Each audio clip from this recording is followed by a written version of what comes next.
Good afternoon, sir. Good afternoon.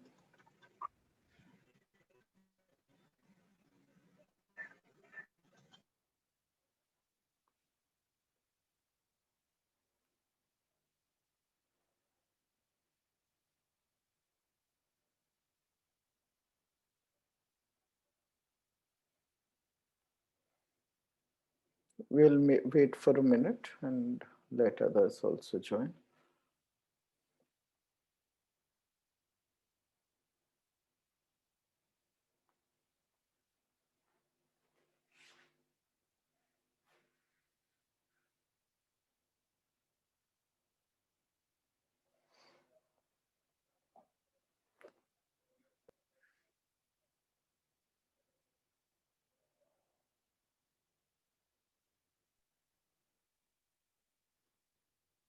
Tanveer, Himanshu, video on कर लीजिए.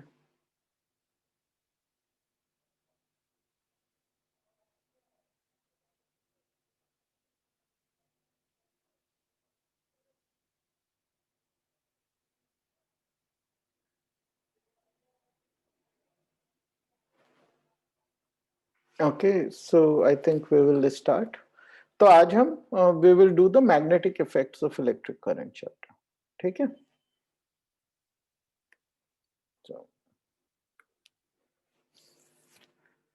So the first question, what did Oersted observe? In simple words, I don't want the entire explanation. Can somebody tell me what did he observe? क्या observe किया उसने and what did he conclude? Conclude भी बताइए. A compass needle would deflect when brought near a current-carrying conductor. Very good. And thus we conclude that electric current create magnetism around it. Very, very good. Okay. So he was studying with electricity and he found that if there was a compass near it, it got deflected. Okay. And obviously he was able to establish that there is a relation between the current and magnetism. Okay. So this is the first part. Basically, there are two parts in this chapter. This is the first part.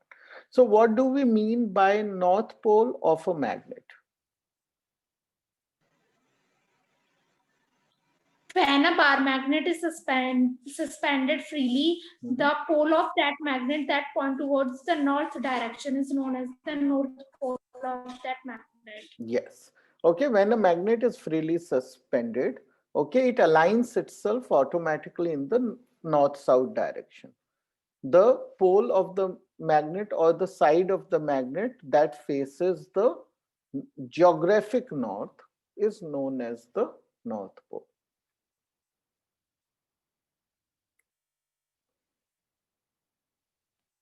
Is the north pole of the magnet same as the north-seeking pole?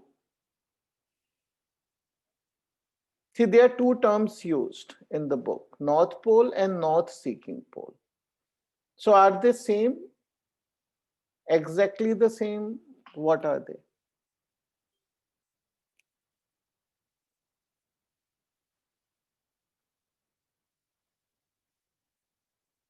Okay, so it's actually the north pole is inclined at a 15 degree with the geographical axis.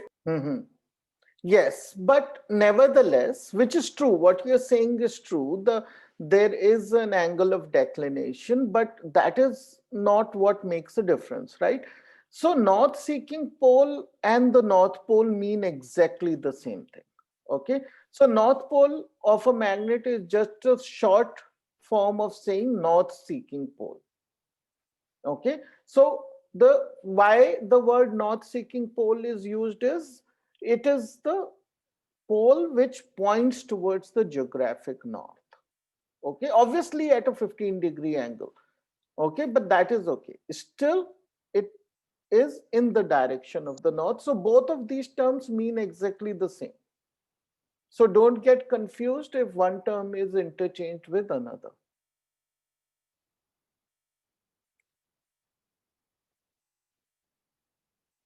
in the given magnet with the field lines, okay, the red ones are the field lines, identify the north and the south poles.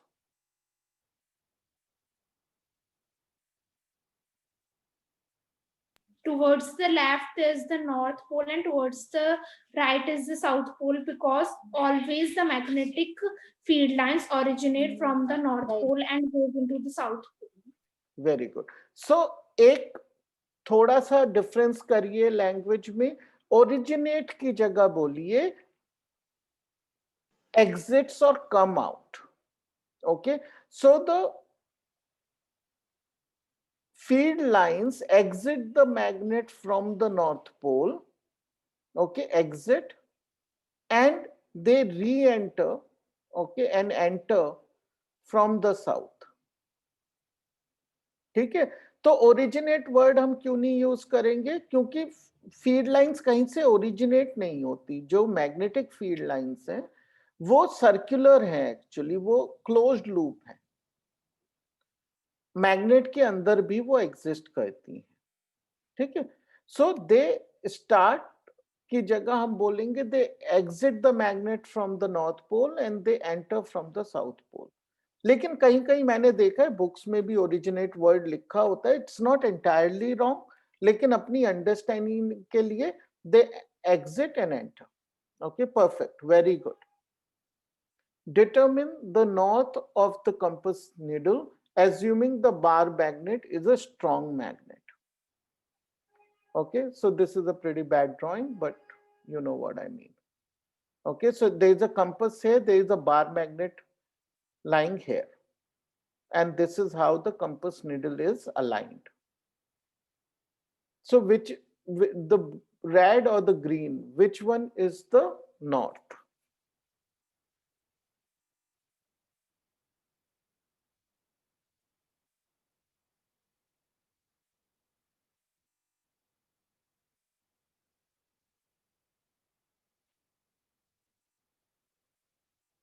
Red Mukul? one is the green, sorry, red one is the north. Okay, no, that's not correct. Okay, आप ये देखिए दो तरीके हैं इसको solve करने के. पहले तो सही तरीका देखते, फील्ड लाइन ड्रॉ कर लीजिए. ऐसे जाएंगे field, right, along the field is the north. Field line किस डायरेक्शन में है, यहाँ इस डायरेक्शन में है, तो ये नॉर्थ है, ये साउथ है.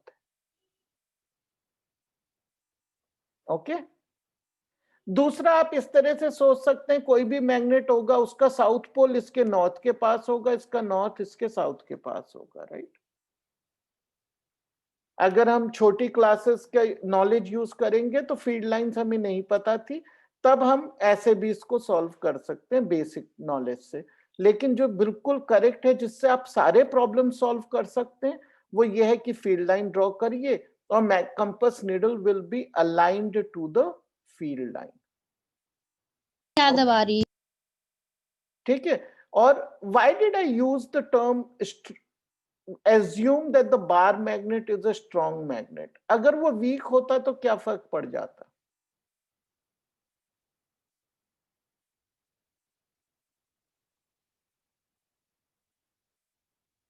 Maybe it would not have shown the right directions. तो देखिए अब एक्चुअली यू आर राइट, थोड़ा सा फर्क पड़ता. क्या फर्क पड़ता कि देखिए एक फील्ड लाइन तो ये है और एक फील्ड लाइन अर्थ की भी है. अब हमने इसमें अर्थ की फील्ड लाइंस को टोटली इग्नोर कर दिया. क्यों कर पाए हम टोटली इग्नोर? क्योंकि हम ये कह रहे हैं कि इस मैग्नेट का जो फील्ड है नियर द मैग्नेट, वो मैग्नेट ऑफ द अर्थ से बहुत ज्यादा स्ट्रॉन्ग है. तो अर्थ चाहे बिल्कुल ऑपोजिट भी रहा हो, मान लीजिए ये अर्थ की मैग्नेटिक फील्ड लाइंस होती इस डायरेक्शन में, तो भी नेट इफेक्ट तो इधर ही रहता. लेकिन अगर बहुत वीक मैग्नेट होगा तो फिर दोनों का रिजल्ट ओरिएंटेशन में आ जाएगा, right. And then we will have to also know in which direction the magnet is aligned. ठीक है, ऑब्वियसली उतना टफ शायद नहीं आएगा क्वेश्चन. इंपॉर्टेंट ये है कि अगर नहीं भी लिखा है तो हम मैग्नेट को स्ट्रॉन्ग एज्यूम करके ही ये प्रॉब्लम को सॉल्व करते हैं, अगर नहीं भी लिखा है। Understood?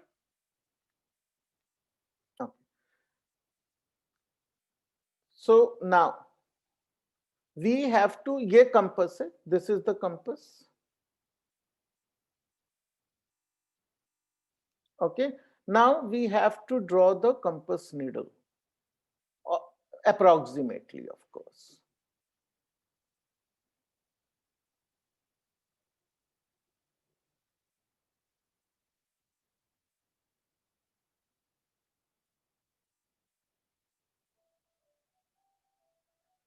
Let's do it step by step. This is the north direction, right? So the compass needle originally will be aligned. Originally will be aligned like this, right? This is the original alignment. वो हमें पता चला इससे, geographic north से. Now let's look at the circuit.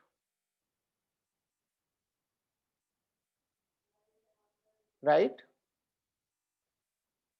Now we look at the circuit. So क्या हो रहा है circuit में? Circuit is complete. How do we know circuit is complete? Because the circuit is closed. How do we know that? Because there is a key. Sir, the key is closed. Key is closed. Everybody knows the difference between closed and open key. ये open key होती है, ठीक है, और अगर उसके अंदर की है तो ये क्लोज्ड होती है, यानी सर्किट कंप्लीट होता है इस केस में। क्योंकि अगर क्वेश्चन में ये नहीं होता यहाँ पे डॉट, तब तो आंसर जो है वही रह जाता, क्योंकि this circuit will have no impact, तब यहीं का यहीं रह जाती हमारी निडल, राइट? लेकिन ये क्लोज्ड है, और सर्किट की दो तरह से बनाई जाती है, याद रखिए, ऐसे भी बनाई जा सकती है, इसको बोलेंगे ओपन की और इसको बोलेंगे क्लोज्ड की, ठीक है, और इस तरह से भी दिखाई जा सकती है। दोनों नोटेशन हमको आने चाहिए। अंडरस्टूड?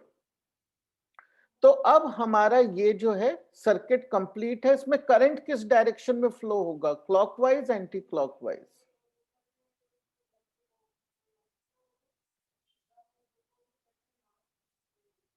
बताइए अंचल। Sir anti clockwise. Anti clockwise क्यों होगा? Sir, because the direction of the current is in the north, towards north. नहीं तो by देखिए, using नहीं right hand ऐसा कोई नहीं है कि बाय टुवर्ड्स नॉर्थ होगा। करंट तो डिपेंड करेगा सर्किट के ऊपर, करंट कंपास पे तो डिपेंड नहीं करता है, ठीक है ना? तो करंट देखिए, ये पॉजिटिव है, बैटरी में आपको पॉजिटिव नेगेटिव पता होना चाहिए कौन सा होता है। जो लंबी वाली साइड होती है बैटरी की, ये पॉजिटिव है, that is ये positive. पॉजिटिव है, ये नेगेटिव है। करंट हमेशा कैसे फ्लो होता है, पॉजिटिव से नेगेटिव की तरफ, ठीक है? तो ये करंट की फ्लो की डायरेक्शन है। Understood? Yes. Now we know the direction of the current. So what will we use to find the direction of the magnetic field? Which So rule? Maxwell right hand rule.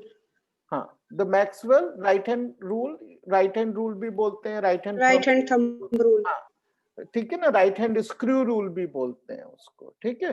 तो बहुत सारे नाम हैं उसके। right hand thumb rule बोलते हैं हम, continue Sir clockwise. हाँ, तो अब हम इसको देखते हैं कैसे करेंगे। The current is flowing clockwise, यानी नीचे की तरफ जा रहा है करंट, जहां पे कंपास है, ठीक है?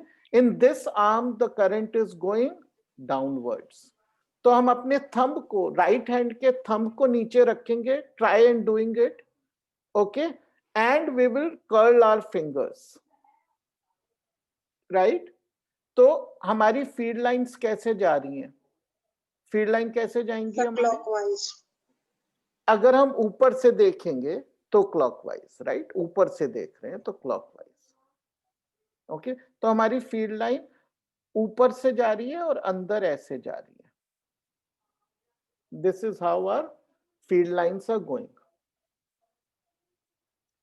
राइट? अंडरस्टूड? अब ये बताइए, ये जो वायर है, वायर किस कलर में है? रेड में है, और कंपास है ब्लू में। तो वायर ऊपर है या कंपास ऊपर है?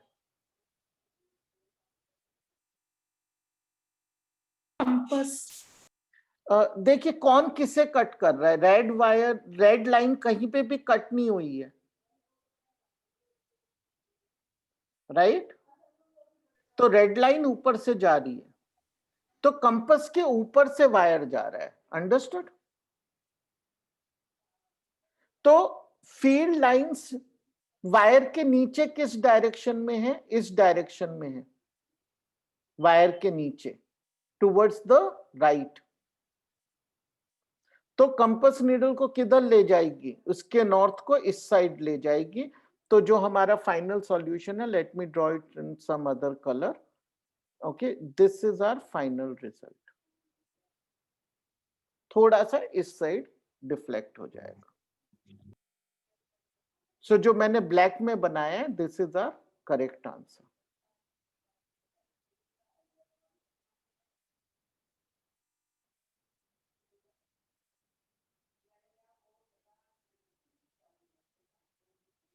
Understood this?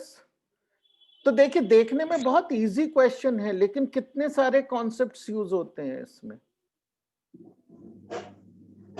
अगर आप इस क्वेश्चन को और इस तरह के क्वेश्चंस को कर पाएंगे, तो आपको पूरे कॉन्सेप्ट्स जो हैं इस चैप्टर के फर्स्ट पार्ट के, अभी हम इंडक्शन पे नहीं पहुंचे, जो फर्स्ट पार्ट है इस चैप्टर का, वो एकदम क्लियर हो जाएगा। Understood till here? We will do one more question of the same type, exactly the same type, but थोड़े बहुत changes हैं यहाँ पे। क्या changes हैं? नॉर्थ अभी भी ऊपर ही है, ठीक है? तो ओरिजिनल डायरेक्शन हमारी कंपास नीडल की ये है, ये ओरिजिनल है हमारी, ठीक है? सर्किट क्लोज्ड है और सेम डायरेक्शन में करंट फ्लो हो रहा है, Yes, sir. लेकिन इस बार कंपास ऊपर रखा है, राइट? Yes, sir. तो हमारे फील्ड लाइंस कैसे आए थे? ऐसे आए थे, है ना?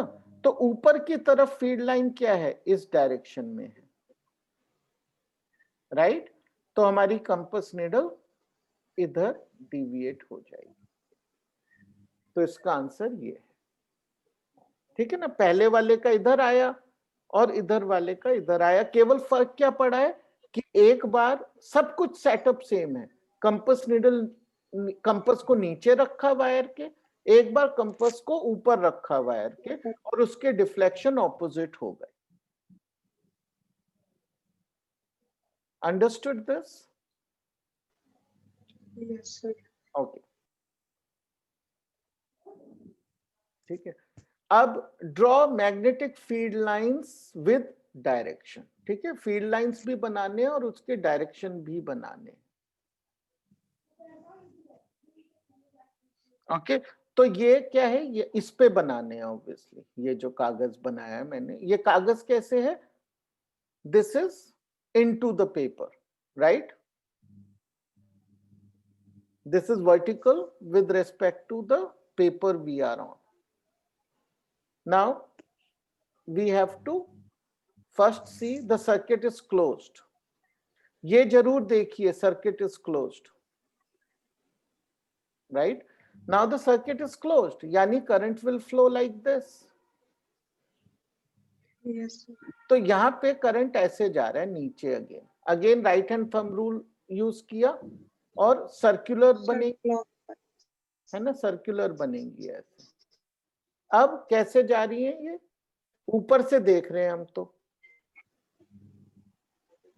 तो ये ऐसे जा रही है, Clockwise. है ना? सो द थोड़ा अच्छा नहीं बनाया रो, हाँ, clockwise. Okay, so the answer is clockwise. Okay, लेकिन हमें तो लिखना नहीं है, केवल ड्रॉ करके देना है, तो ऐसे ड्रॉ करें, ठीक है।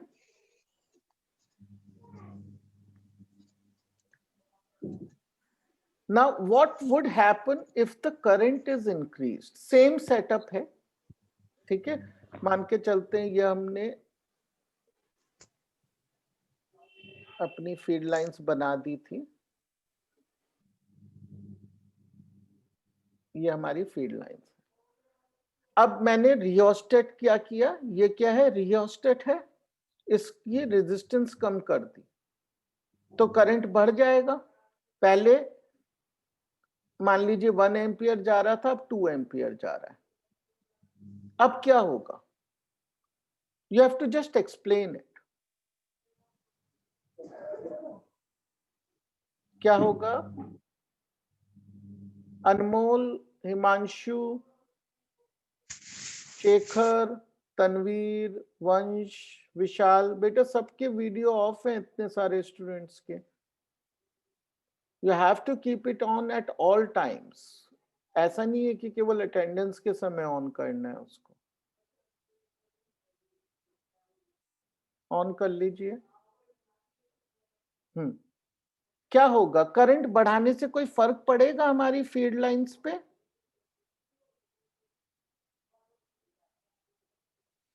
अच्छा, मैग्नेटिज्म पे क्या फर्क पड़ेगा? करंट बढ़ाएंगे तो मैग्नेटिज्म सेम रहेगा, बढ़ेगा, घटेगा? इंक्रीज होगा, है ना। करंट बढ़ाएंगे तो मैग्नेटिक फील्ड जो है इसके अराउंड वो बढ़ जाएगी। अब अगर मैग्नेटिक फील्ड बढ़ेगी तो फील्ड लाइंस का क्या होगा?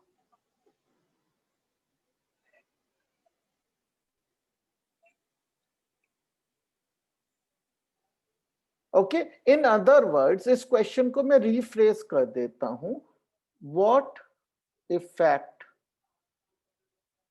विल increasing field strength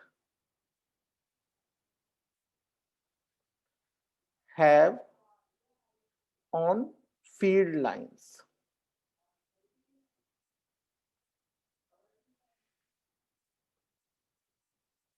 क्या इफेक्ट होगा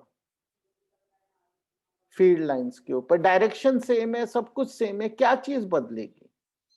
they will become more crowded. क्या हो जाएंगे? क्राउडेड हो जाएंगे। तो जैसे इतनी जगह में पहले हम 2 फील्ड लाइंस बना रहे थे, तो अब कितनी बनेंगी? 4 बन जाएंगी इतनी जगह, ठीक है। So the answer is field lines will become crowded, denser. You can use, this is some English, right? कोई बहुत ज्यादा technical words नहीं है. You can use crowded, denser, any of these words to answer this question. Okay.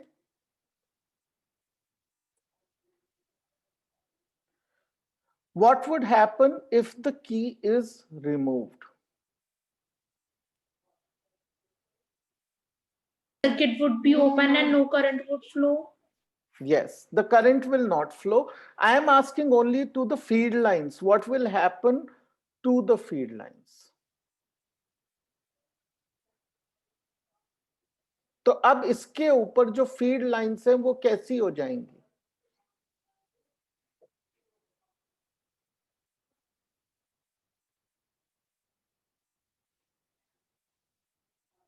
There would be no field lines, they would have a zero radius. हाँ, तो नहीं, zero radius तो नहीं होगा। मतलब जीरो रेडियस का मतलब तो कुछ होगा नहीं ना फील्ड लाइंस में। तो अब क्या होगा कि फील्ड ड्यू टू सर्किट और करंट will disappear.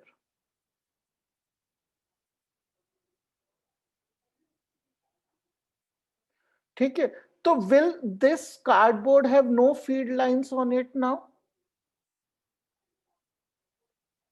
इस सर्किट की वजह से तो डिसअपियर हो गई, ठीक है, क्योंकि की निकाल दी अब मैंने। तो क्या कोई भी फीड लाइंस नहीं बचेंगे?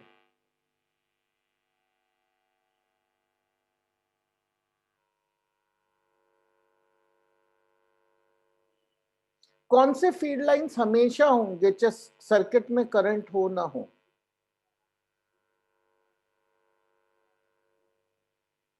Which feed lines will always be there?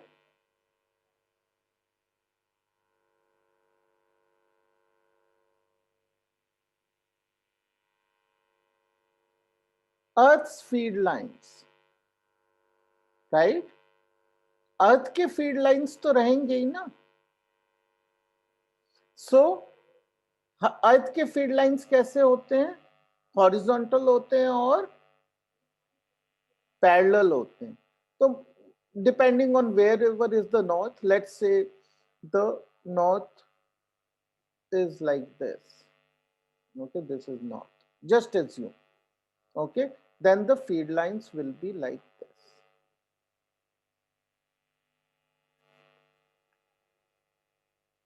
okay.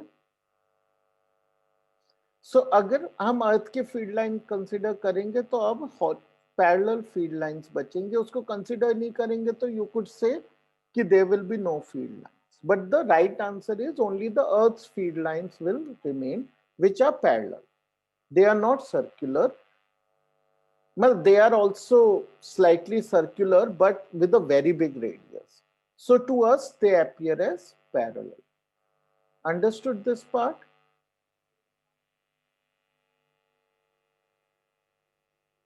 Okay, so this is an important question.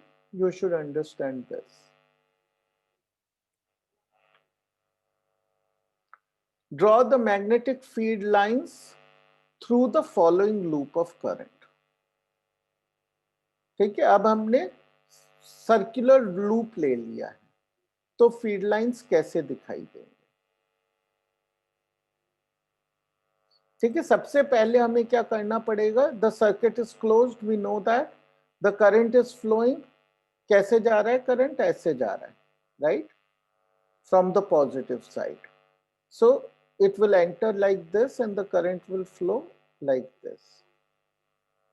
Now we use our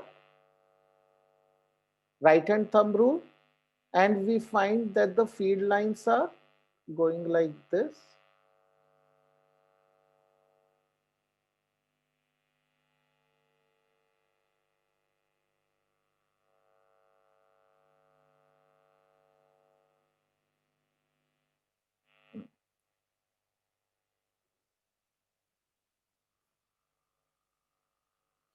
And this one will go like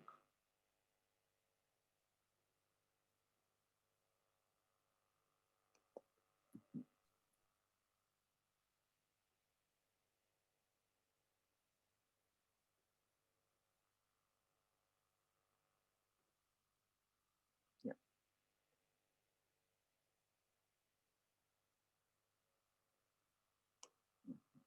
I'm having a problem in writing with the pen today.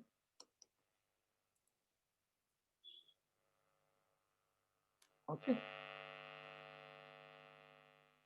these are the feed lines. We just have to draw 2 or 3 and show. Okay, understood? So all the feed lines go through the loop.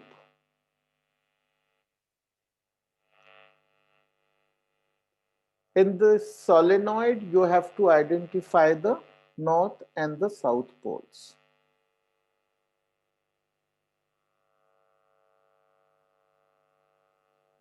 Again, first identify the direction of the current.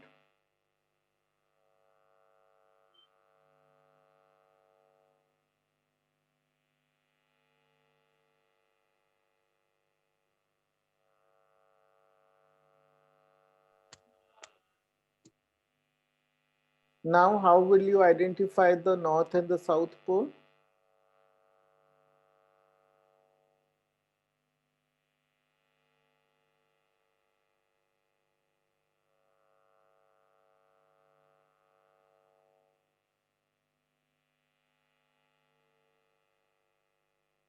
So the current is flowing in the clockwise direction. Where? In this circuit? See, where the current flows in this circuit doesn't matter now, right? It is not important where the current flows in this part of the circuit. Why? Because the field, because of this part of the circuit, is very, very weak. It's a very weak field. The strong field is within the solenoid. So हमें केवल इस portion पे ध्यान देना है. तो कैसे पता करते हैं? ठीक है, तो दो तरीके से करेंगे हम. Okay, let's do the way that we had been using till now. What is that? The right hand rule, right? So right hand thumb rule से कहते हैं, let's put a thumb here, the right hand thumb here, thumb up because current is going up.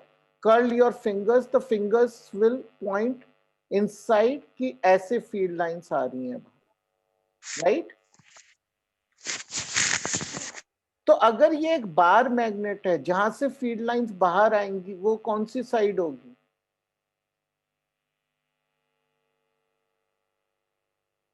North side. या yes, right. तो thumb rule use करेंगे, right hand thumb rule. ठीक है, right hand thumb rule use किया. यहाँ पे हमें पता चला फील्ड लाइंस बाहर आ रही हैं और जहां से मैग्नेट में से फील्ड लाइंस बाहर निकलती हैं वो नॉर्थ होता है. तो ऑब्वियसली दूसरे वाला साउथ होगा. या फिर यहाँ पे यूज करके देखेंगे तो फील्ड लाइंस जो है अंदर की तरफ आ रही हैं. ठीक है, तो इसका मतलब जहां से एंटर करती हैं वो साउथ होता है. तो ये हमें नॉर्थ और साउथ पता चल गए किससे? राइट हैंड थंब रूल से. लेकिन इसका एक सोलेनॉइड के केस में या लूप के केस में हम एक और मेथड यूज करते हैं. राइट हैंड थंब रूल तो आप हमेशा यूज कर सकते हो, वो तो यूनिवर्सल है. ठीक है, गर्मी सर्दी हमेशा चलता है. लेकिन ये जो है, ये मेथड केवल लूप्स में यूज होता है, चाहे सोलेनॉइड हो कोई. कौन से वाला मेथड है कि हम ये देखते हैं कि करंट किस डायरेक्शन में फ्लो हो रहा है, लूप क्लॉकवाइज या एंटी क्लॉकवाइज. तो वो कैसे देखना होता है कि आपको अपनी, you have to bring your eye on this side.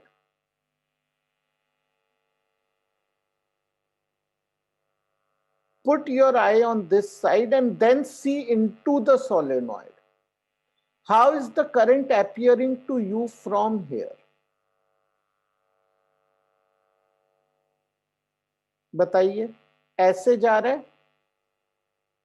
How is it appearing from here? Clockwise, anti-clockwise? From this side.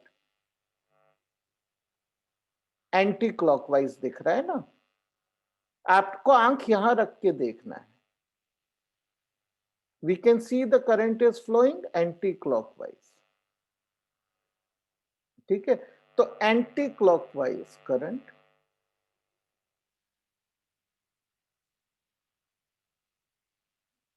means what? North pole. उसी तरीके से आप यहां पे अपनी आंख लाइए और देखिए. Put your eye here and see. The current feels as if it is going clockwise. So clockwise means current means south pole. ठीक है, ये ओरिएंटेशन ऑफ आई परफेक्ट होना चाहिए. ठीक है, और यहां पे करंट की क्या डायरेक्शन है वो इररेलेवेंट है. इस एरिया की आपको टेंशन नहीं होनी चाहिए, केवल यहां देखना है.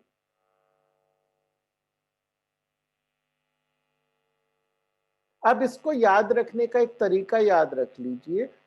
एक बहुत इस तरह से एन लिख के देखिए, एंटी क्लॉकवाइज होती है, ठीक है ना। It wasn't very well written but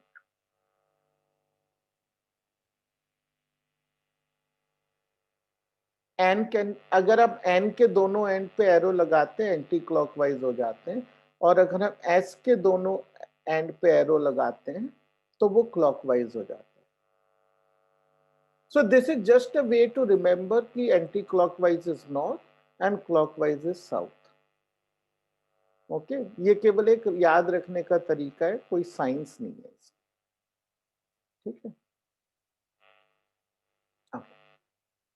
ये क्लियर हो गया, सोलेनॉइड इज इंपॉर्टेंट। ओके, तो ये क्लियर होना चाहिए। Any doubts please ask me now.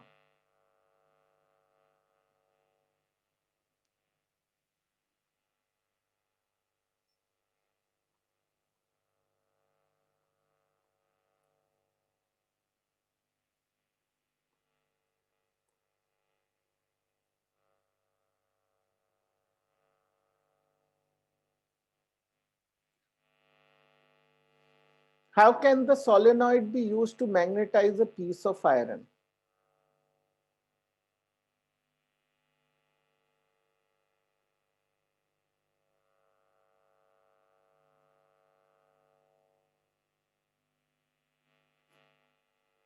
कैसे करेंगे? जो आयरन पीस है उसको आप अपने सोलेनॉइड के बीच में रख लीजिए।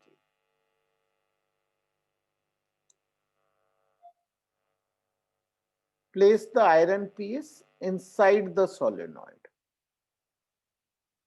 Okay, it will get magnetized.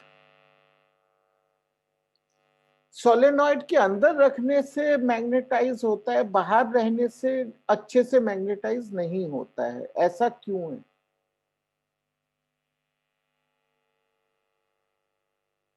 Why do we magnetize a piece of iron by putting it inside the solenoid rather than placing it outside the solenoid?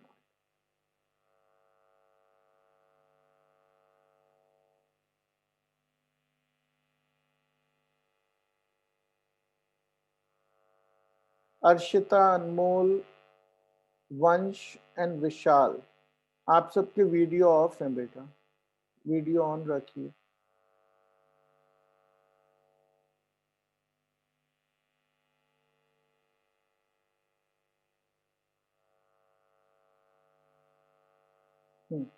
बोलिए।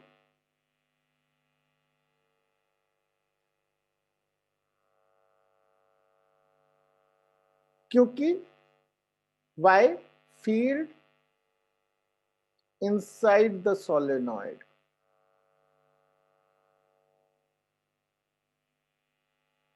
is very strong,